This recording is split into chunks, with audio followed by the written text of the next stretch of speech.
Dipersembahkan oleh, didukung oleh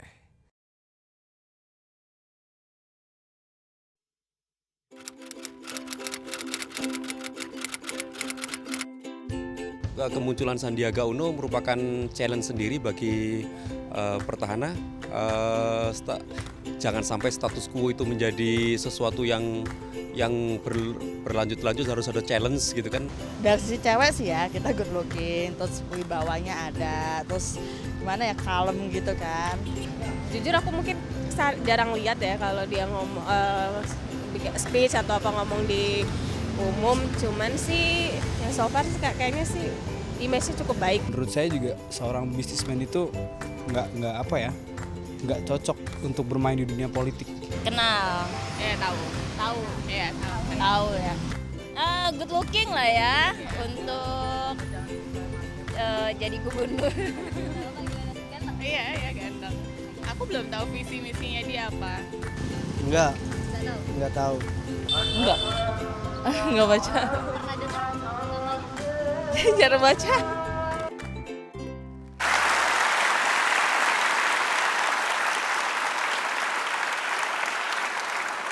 Saya bersama bakal calon gubernur yang sudah resmi diajukan oleh Gerindra, Sandiaga Uno. Mas Sandi, tadi ada yang tahu biasanya karena good looking katanya Mas. Ibu-ibu itu, mohon maaf kepada sang istri yang hadir malam ini. Tapi itu memang Anda merasa yang Anda jual itu Mas Sandi? Yang saya jual itu sebetulnya adalah rekam jejak dan keinginan saya untuk mengubah Jakarta lebih baik dan lebih sejahtera. Itu. Anda sadar popularitas Anda masih sangat minim, Mas? Belum 2 digit. Makanya pasang iklan di mata Najwa. Oh begitu ya? Mahal banget lagi. Begitu ya, terima kasih Mas Sandi, itu pujian. Kalau yang ngomong mahal banget dan yang bilang orang terkaya nomor 37 di Indonesia itu pujian. Mas Sandi, sangat minim popularitas, di bawah 2 digit, melawan incumbent rasanya sulit. Saya tuh memulai sesuatu dengan yang sulit. Waktu memulai dunia usaha juga, mulai perusahaan itu di krisis, semua orang bilang nggak mungkin. Saya ke teman-teman saya dibilang juga akan sangat sulit membangun usaha. Tapi kita bekerja keras, kerja cerdas, bekerja tuntas dan ikhlas. Akhirnya saya membangun usaha dari 3 karyawan jadi 50.000 karyawan.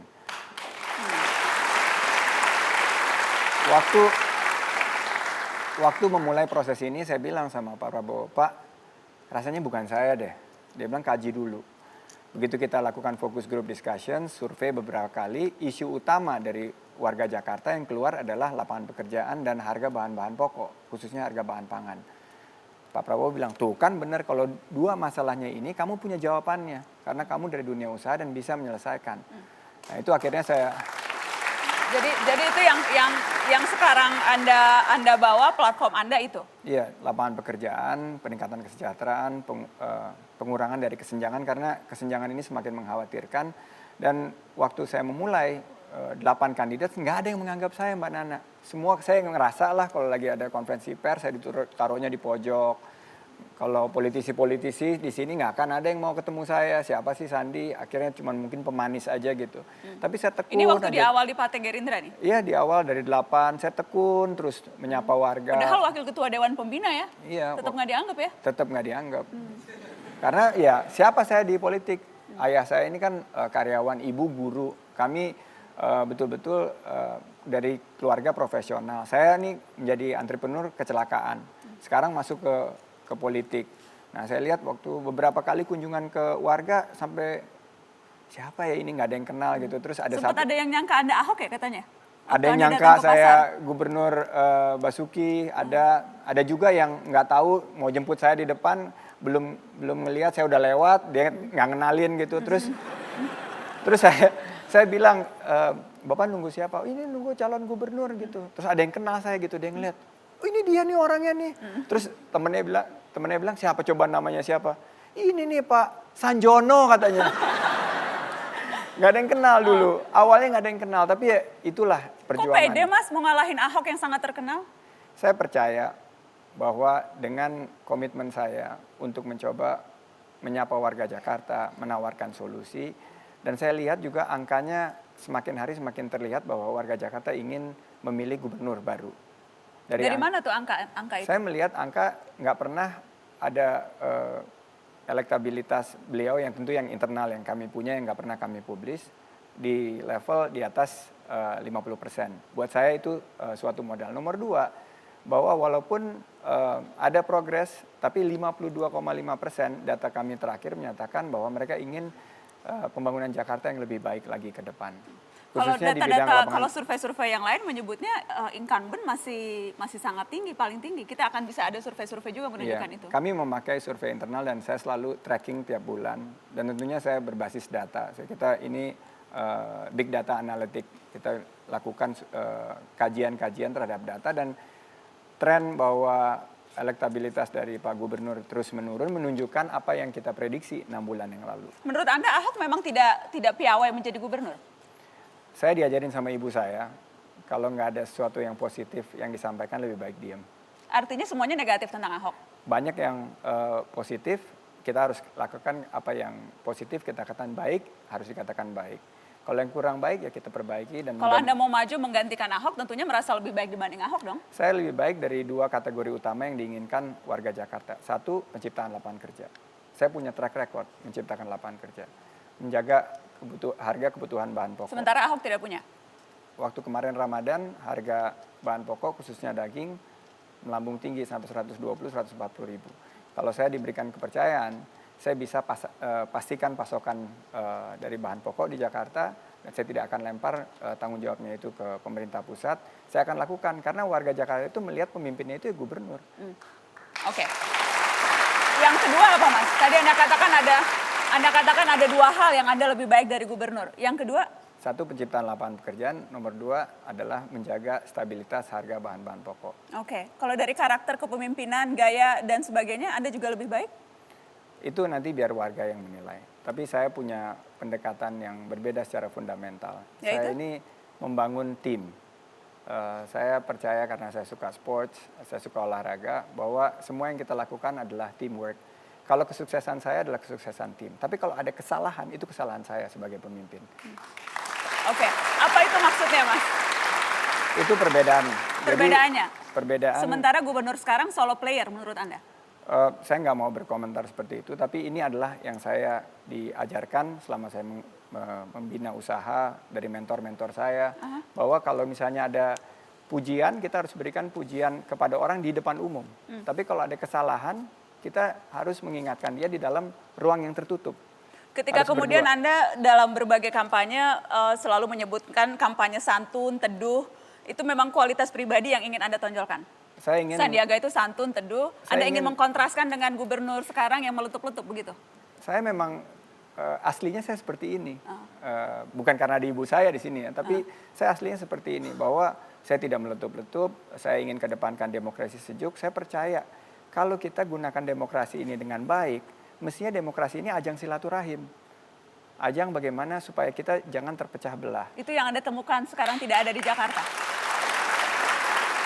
Saya melihat ada harapan. Warga Jakarta itu ingin sesuatu hal yang lain. Makanya saya melihat dalam 6 bulan lebih dari 500 kegiatan, lebih dari 370 titik, 267 kelurahan sudah kami sambangi selama proses ini. Warga menanam harapan bahwa mereka ingin Jakarta yang baru. Kita ada cuplikan beberapa ketika Anda belusukan di media sosial, gambar-gambarnya kita akan lihat yang berikut ini.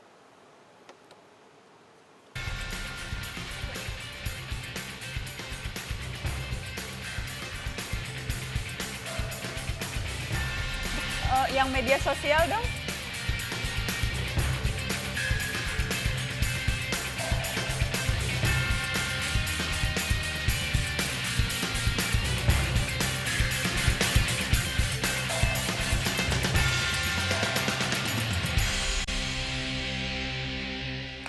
Iya, itu yang itu yang tampak di media sosial. Gambar yang terakhir tuh sempat ramai diperbincangkan Mas Andi. Sempat jadi bahan olok-olok juga di media sosial. Itu sesuatu yang memang Anda sudah sadari akan pasti terjadi kalau Pasti. masuk politik. Ya tentunya resiko. Resiko apapun yang kita kerjakan pasti ada yang berkomentar negatif. Itu saya harus terima sebagai suatu masukan dan rasa cinta kasih mereka kepada saya gitu. Menganggapnya itu cinta ya? Udah diolok-oloknya suka ampun gitu Mas kalau lihat olok-olokan biasa saya aja. Saya melihatnya itu sebagai rasa cinta. Dibilangnya hanya pencitraan. Kapan sih pengusaha kaya naik Metro Mini cuma pas mau kampanye aja? Saya terakhir naik Metro Mini itu waktu SD. Jadi sama teman-teman gitu. Karena saya tinggalnya di Bulungan, rumah teman saya itu di Ciputat pernah memang. Tapi semenjak itu nggak pernah juga naik Metro Mini. Kita diundang oleh pemilik Metro Mini tersebut. Dan saya melihat hampir semua kegiatan kita itu berbasis undangan. Jadi saya datang dan mereka melihat bahwa silaturahim itu mereka ingin aspirasi mereka didengar. Ya terus jadinya seperti itu ya saya harus terima. Apapun masukan daripada netizen maupun orang-orang itu harus kita terima sebagai inputan. Sebagai input. Bahwa kemudian ya itu bagian dari politik yang tadi Anda katakan harus menjalani masa transisi. Apa tapi yang Anda rasa paling drastis perbedaannya? Pengusaha itu kan suka jarang. Tiga hal. Satu, di bisnis Mbak Nana, kita mencoba meminimais atau kita mengurangi ketidakpastian. Di politik terbalik, semakin tidak pasti itu semakin menarik. Itu bedanya bisnis sama politik. Nomor 2, loyalitas. Di bisnis, loyalitas kepada pelanggan, kepada bos, kepada anak buah, kepada pemegang saham, kepada supplier dan rekanan itu utama. Di politik sayangnya loyalitas kader kepada partai, partai kepada kader, maupun loyalitas kepada tujuan kadang-kadang dikalahkan untuk mencapai kekuasaan dan kepentingan. Itu loyalitas. Ketiga, janji. Kita di bisnis selalu berusaha minim janji karena kita takut bakal ditagih. Janji ini nanti ingat tuh pemegang saham atau supplier kalau janji bayarnya 2 minggu ya harus ditepati 2 minggu. Saya selama 6 bulan turun menyapa warga, selalu dipegangin tangannya tuh sama warga. Pak, jangan lupa Pak ya, jangan lupa. Saya bilang baru pertama ketemu kenapa jangan lupa gitu. Ternyata mereka pernah didatangi dulu sama pendahulu-pendahulu yang berkampanye di sana dan tidak pernah kembali lagi. Jadi janji-janji yang diucapkan itu selalu dilupakan. Nah, saya ingin mengubah 3 hal ini di politik. Saya memulai sesuatu yang baru bahwa di mana uncertainty bisa kita kurangi, loyalitas bisa kita utamakan, dan terakhir bagaimana caranya politisi itu bisa memegang janjinya dia. Memegang janji.